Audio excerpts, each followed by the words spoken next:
put it in some kind of a context. That was dumb, wrong, and she shouldn't have done it. Forgive me, Donald Trump just started speaking. Let's listen. Speaking of dumb and wrong. Mays, who has really done an incredible job. Deborah, thank you. Thank you. What a great job. For hosting us at this beautiful school. Today we're going to discuss one of the most important issues in this campaign, school choice. But before we do, I want to briefly discuss new revelations about Hillary Clinton's very famous emails.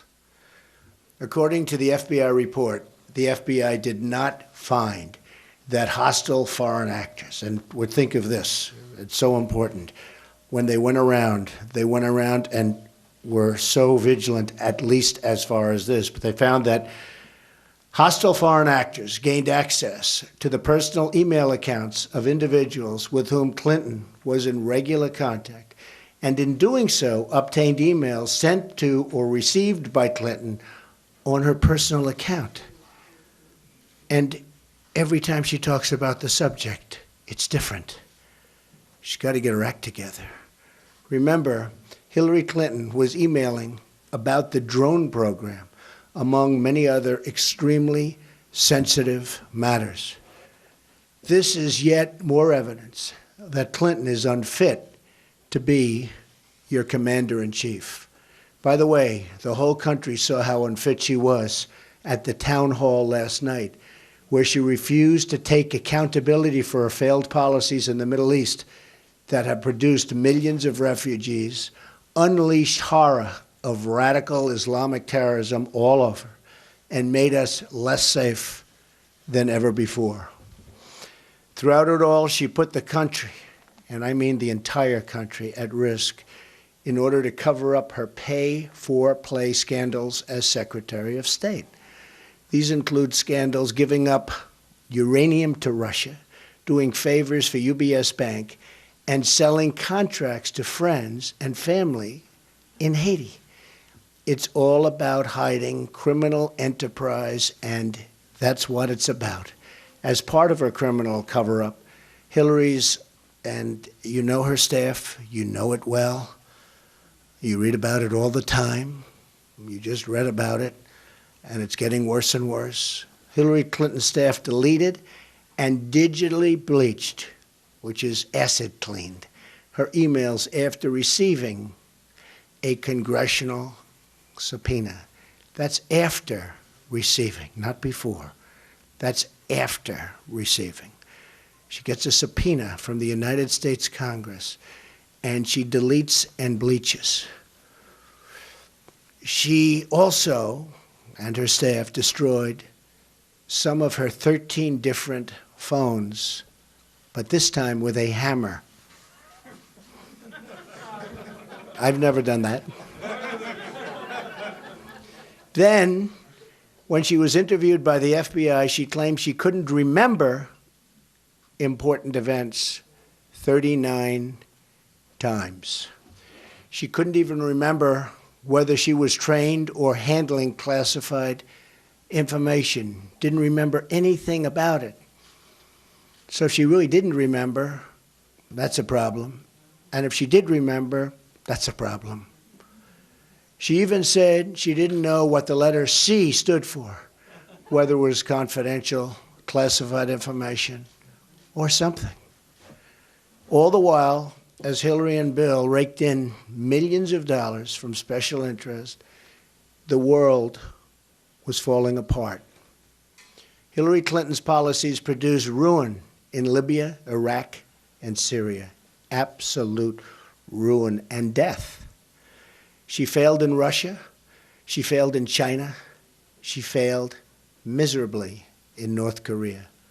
Her policies unleashed ISIS, spread terrorism, and put Iran on a path to nuclear weapons, not to mention the ransom payments. Oh, those ransom payments. Remember 2 weeks ago, it was $400 million in cash. Well, yesterday we found out that in cash, it was $1.7 billion. These are unheard of. This is cash. This isn't wire transfer. This isn't check. This is cash, $1.7 billion. And then you say, is that going to terror or is that going to people's bank accounts? I actually think it's going to both. On top of it all, Hillary Clinton is trigger happy, totally trigger happy. She's raced to invade, intervene, and topple regimes. She believes in globalism, not Americanism. Everybody understands it. Last night, she even falsely said, no American died in Libya. Now, I heard that, and I said, could she have forgotten so quickly?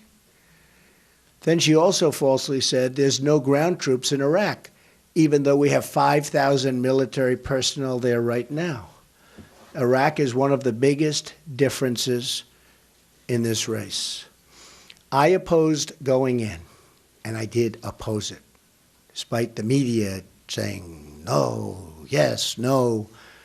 I opposed going in, and I opposed the reckless way Hillary Clinton took us out, along with President Obama, letting ISIS fill that big, terrible void.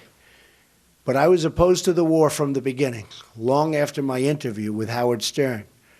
But 3 months before the Iraq war started, I said in an interview with Neil Cavuto that perhaps we shouldn't be doing it yet, and that the economy, these are quotes, that the economy, this was on live television, the economy is a much bigger problem as far as the president is concerned. This was before the war started by a very short distance.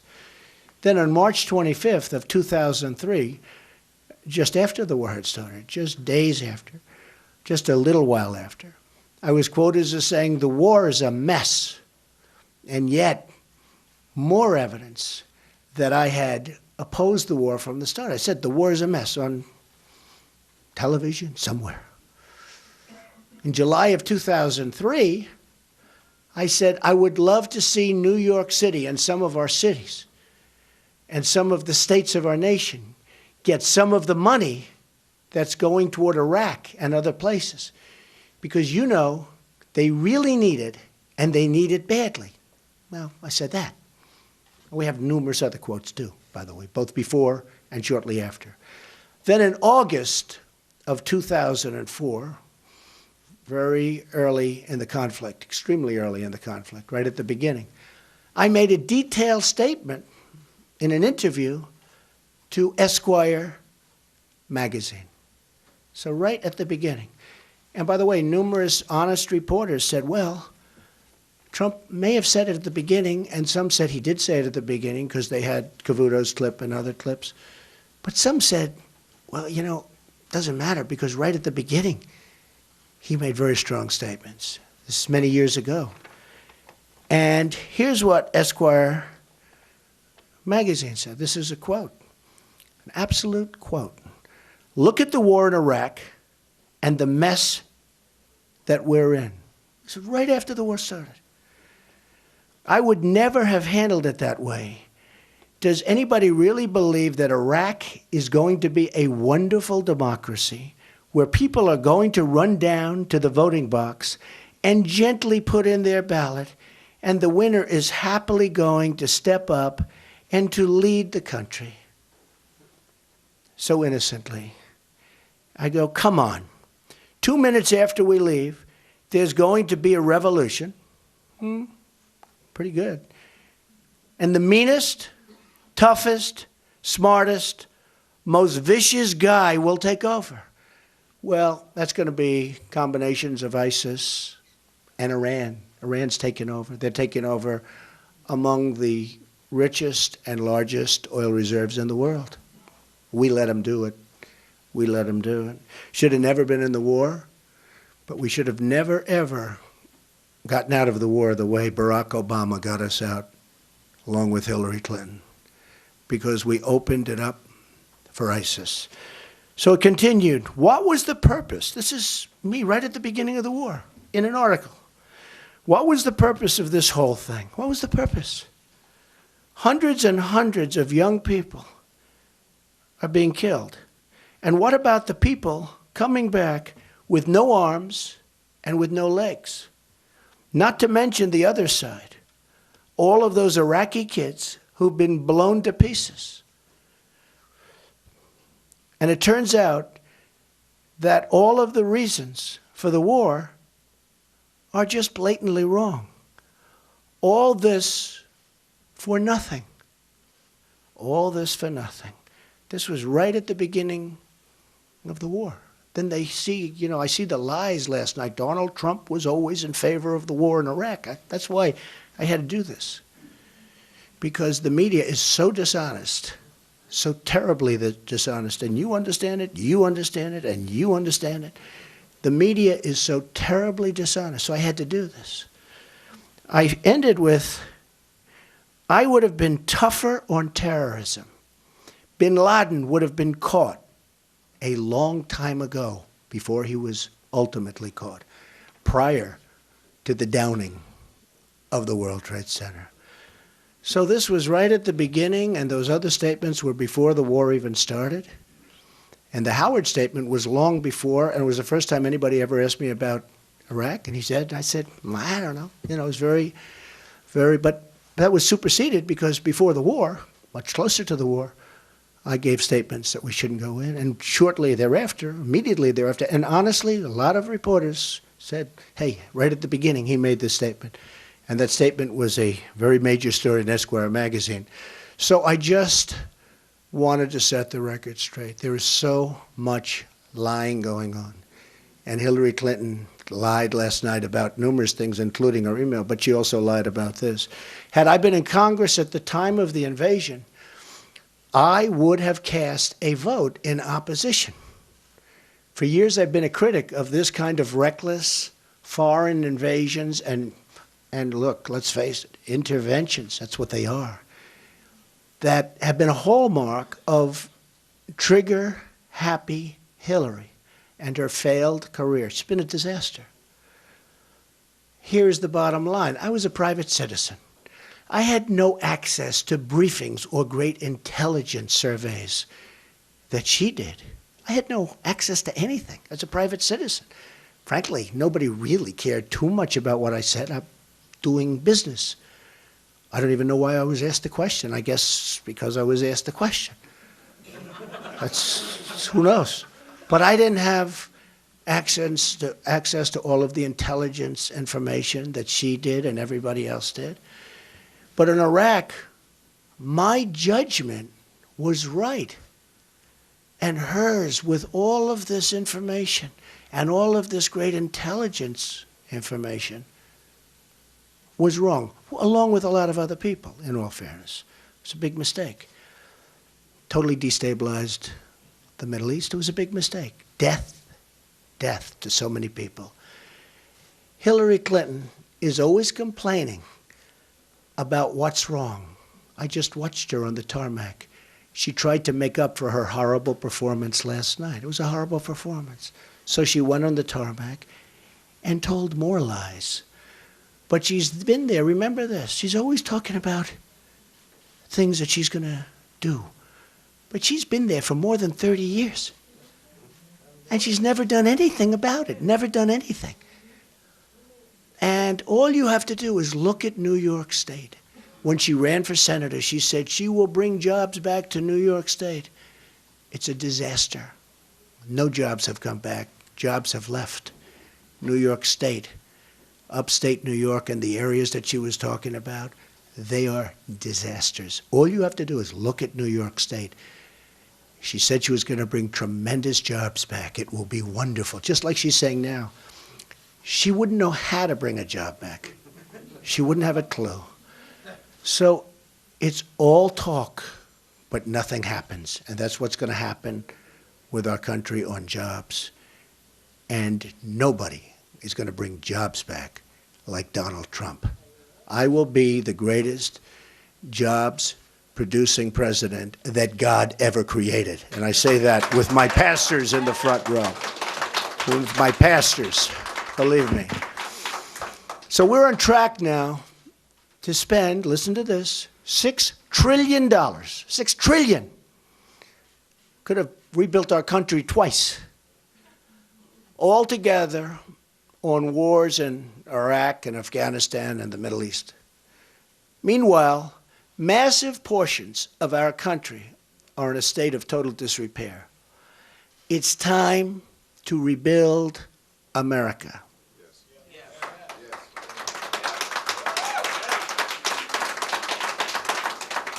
And when I say that, we will also, before we get totally started, we will take out ISIS. Remember that. We have no choice. We have no choice. Too many Americans living in our inner cities have not been included in the American dream. We are a nation, and we're one nation. When any part of our country hurts, our whole country hurts. My goal as president will be to ensure that every child in this nation, African American, Hispanic American, all Americans, will be placed on the ladder to success. And I define that as great education and a great job. The ladder rests on a fundamental foundation. We need safety. There's such danger in our inner cities. There's such danger in our communities. In order to help our children succeed, our first duty is to ensure that every kid in America can grow up in a safe community. You read what's happening. You see what's happening. You can't have prosperity without security. This is the new civil rights agenda of our time. The right to a safe community, a quality education, and a wonderful job.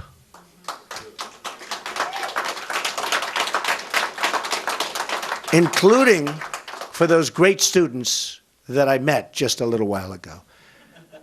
They're going to do great. They are really doing great. You've done such a great job with the education here.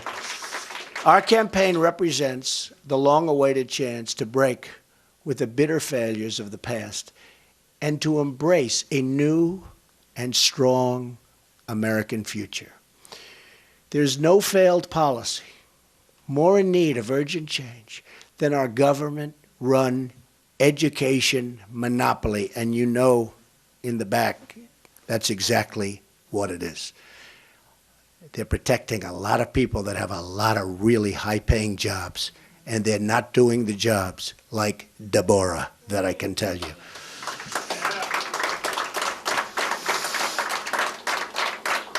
And Deborah, they're making a lot more money than you, but we'll have to talk about that later. Right?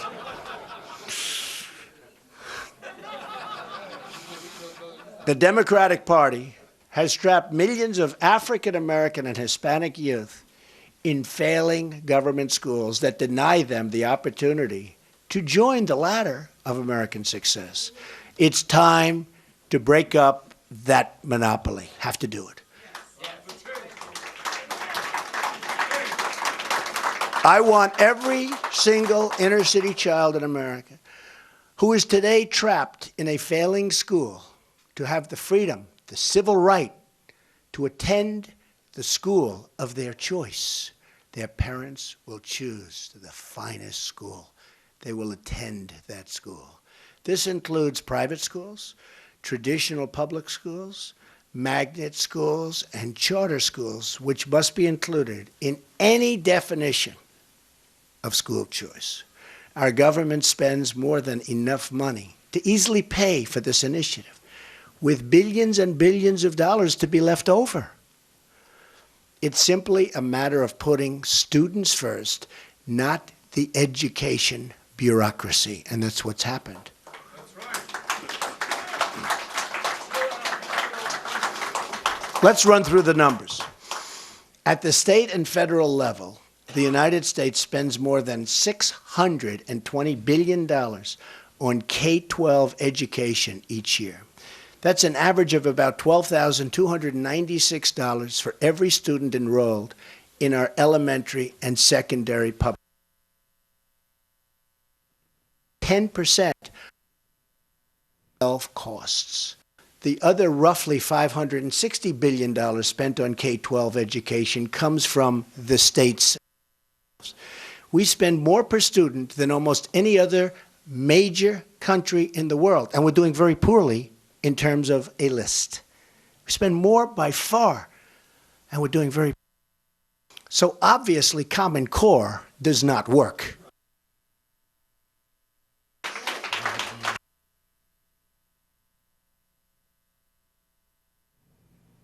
Okay, we're going to come back just for a second. It's a satellite. Obviously, we're taking hits on the Trump speech, and we wanted to make sure we keep listening. So, guys, I'm just talking in the control room, jump in my ear. Do we have it back? No audio. Okay.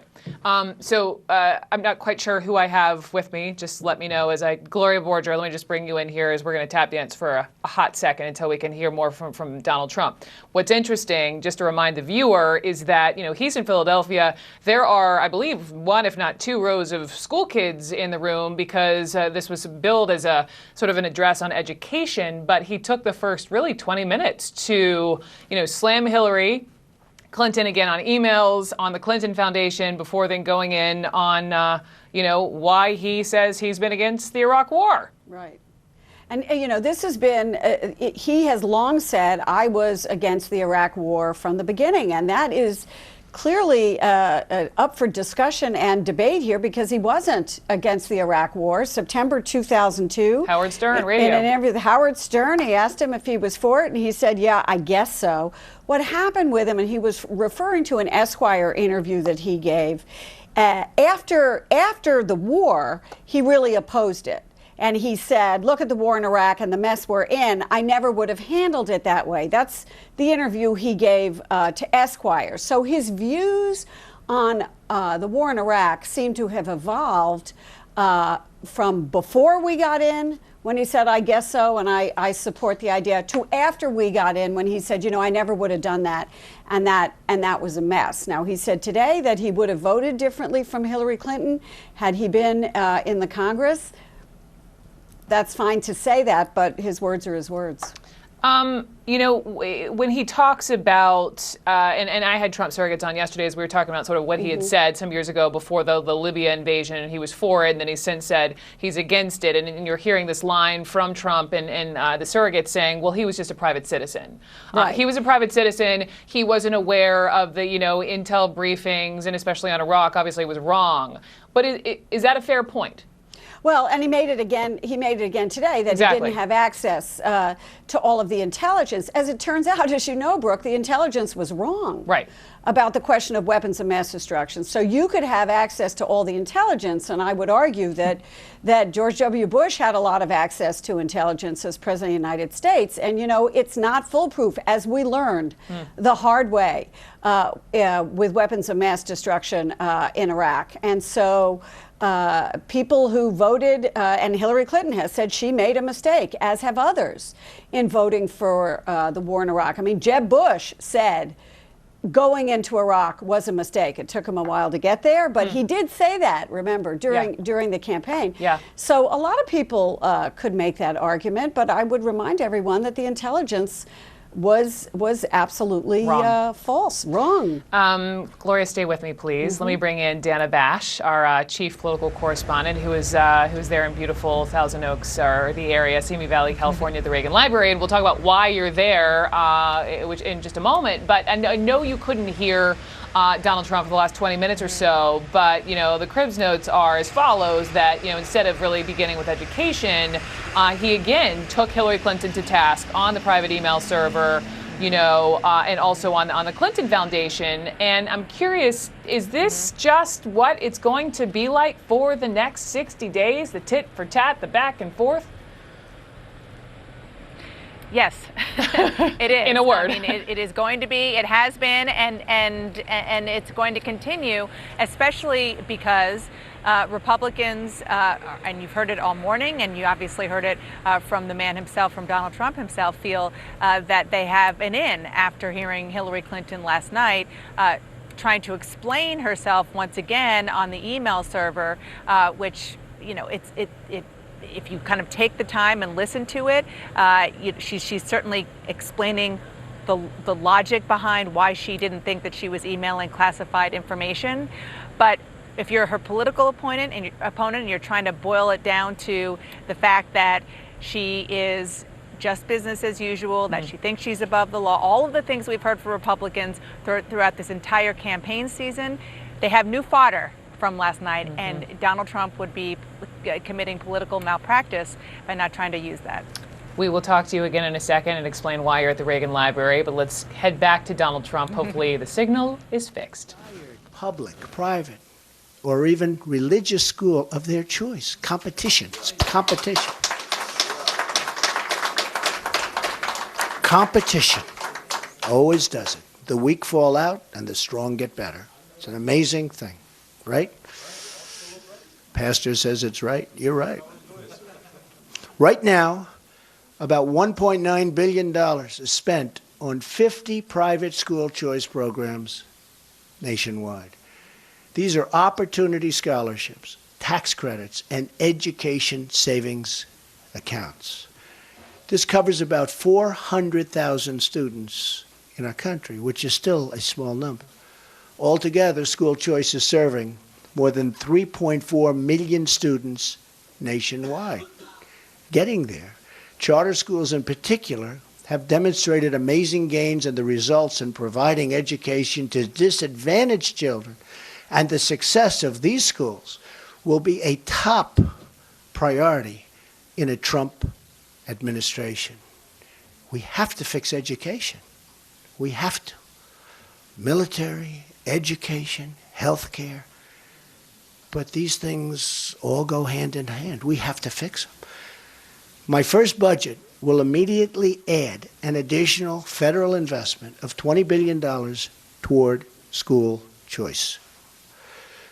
This will be done by reprioritizing existing federal dollars. We have to reprioritize.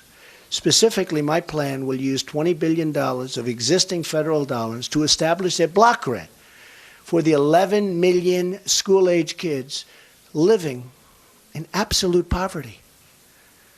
We will give states the option to allow these funds to follow the student to the public or private school they attend. The parents will be so happy. Number one, we'll have safe streets. And number two, they'll walk their child to a school that they want to be at. How about that? How is that? What a difference. What a difference. Compare that to today where people say, how do you do it? How do you do it? Distribution of this grant will favor states that have private school choice and charter laws, encouraging them to participate. They're going to be encouraged to participate. This $20 billion will instantly extend choice to millions and millions more students. A state like Ohio will benefit greatly from these new funds.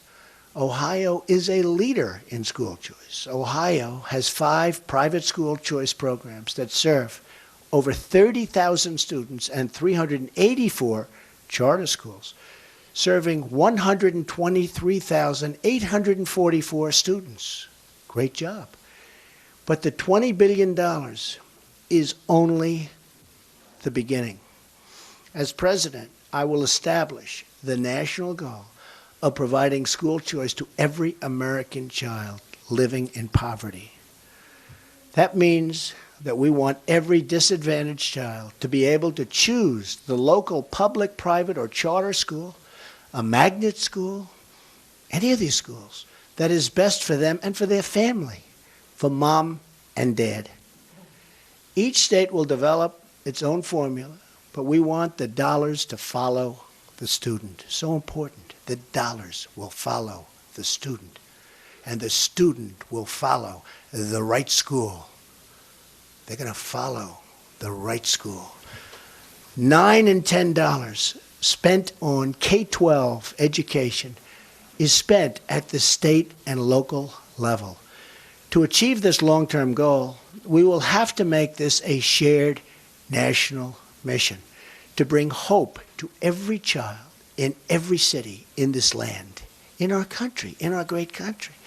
I will use the pulpit of the presidency to campaign for this in all 50 states, and I will call upon the American people to elect officials at the city, state, and federal level who support school choice. So important.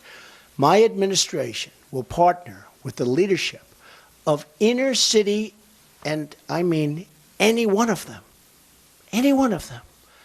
any inner city in America, Chicago, Baltimore, Detroit, Cleveland. We love Cleveland.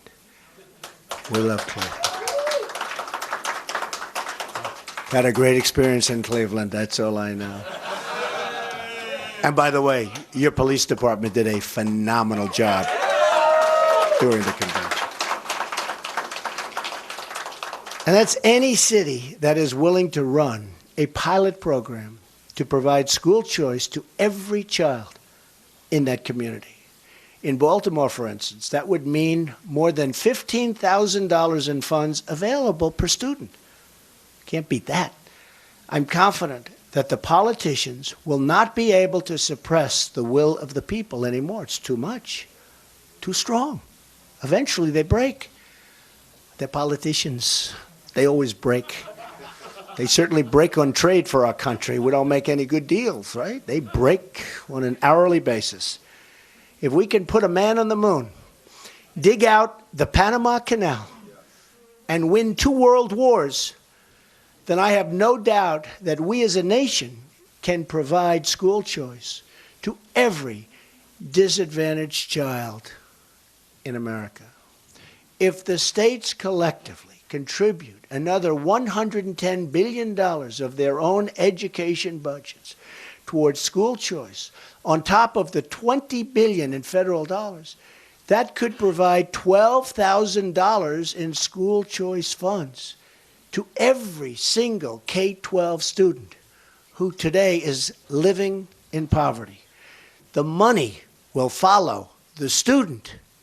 That means the student will be able to attend the public, private, charter, or magnet school of their choice, and each state will develop its own system that works best for them. They're going to develop systems the likes of which you've never seen. And some states will do better than others. And then you're going to get those people to come to your state. And then other things will be happening. It'll be so exciting. And it's not really a question of the money, because we'll be saving money and having a far better education. As your president, I will be the nation's biggest cheerleader for school choice. I understand many stale old politicians will resist. Got a lot of pressure. They've got a lot of pressure on them. But it's time for our country to start thinking big and correct once again.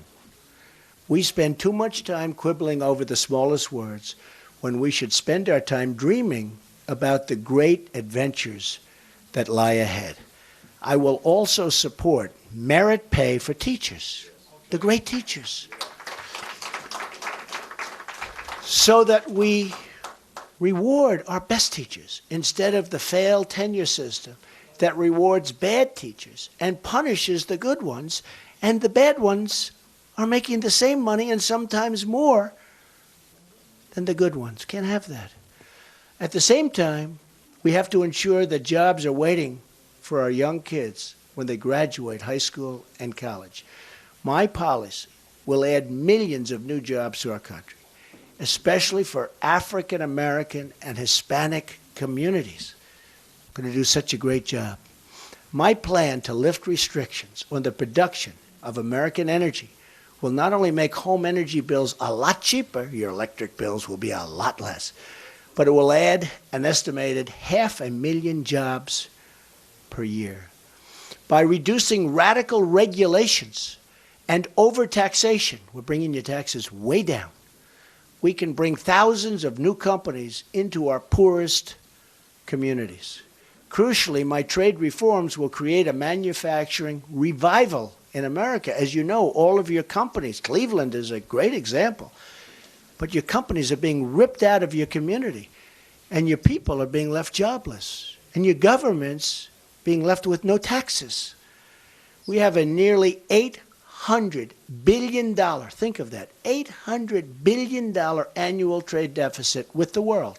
We trade with the world. We have a trade deficit of $800 billion. Who's negotiating these deals? Who's doing it?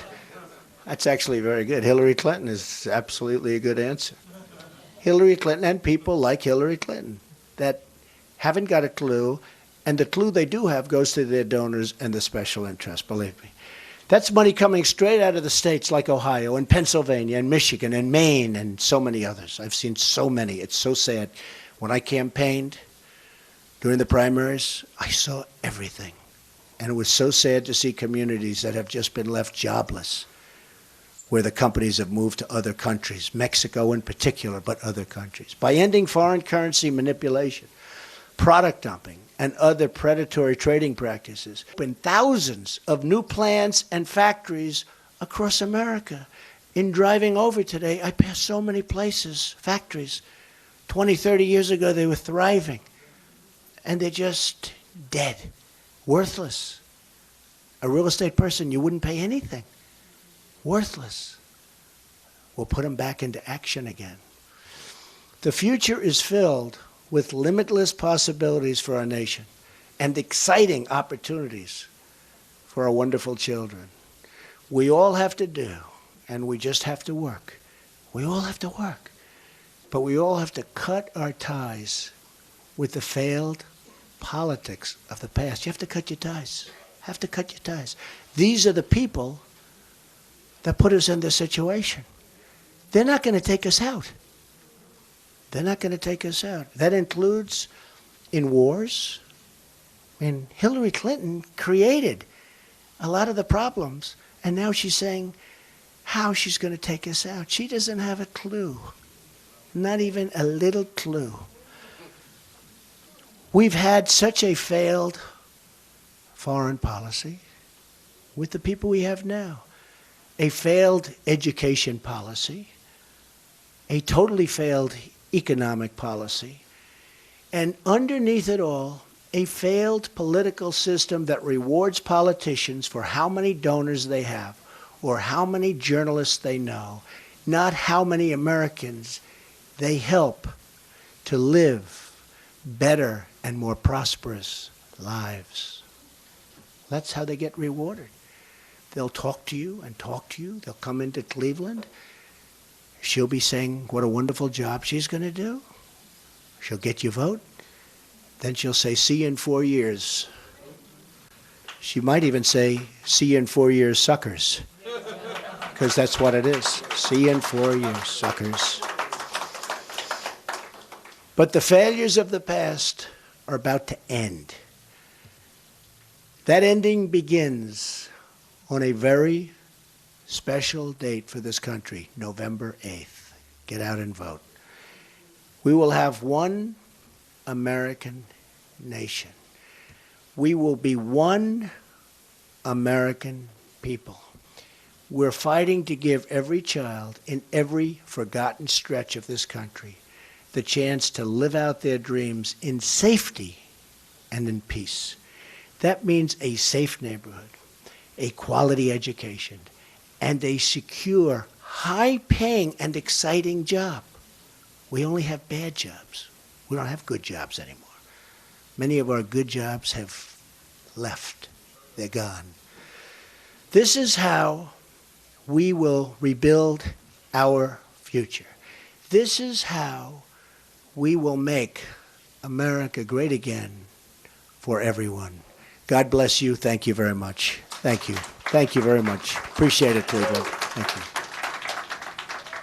All right, here he was, Donald Trump, speaking in the all-important state of Ohio. He is back in Cleveland, addressing a room, actually some couple rows of school kids in there. The address was billed as an education speech, but let's point out that basically the first 15 to 20 minutes, he really hammered Hillary Clinton on that private email server that keeps dogging her, the drip, drip, drip, and also on the Clinton Foundation before he then pivoted and talked about his stance on the war in Iraq, about ISIS, about how he stands by, how he says he would have taken out Osama bin Laden years before he was ever found there in that hideout in Pakistan. You're watching CNN. I'm Brooke Baldwin. We got some great voices to bring in here to talk about Trump and Clinton and everything else. Mike Pence, this interview this exclusive interview that Dana Bash just scored there in the Reagan Library. But let me just reintroduce Dana Bash, our CNN chief political correspondent. A.B. Stoddard is here, associate editor and columnist at Real Clear politics. And Gloria Borger is still with us.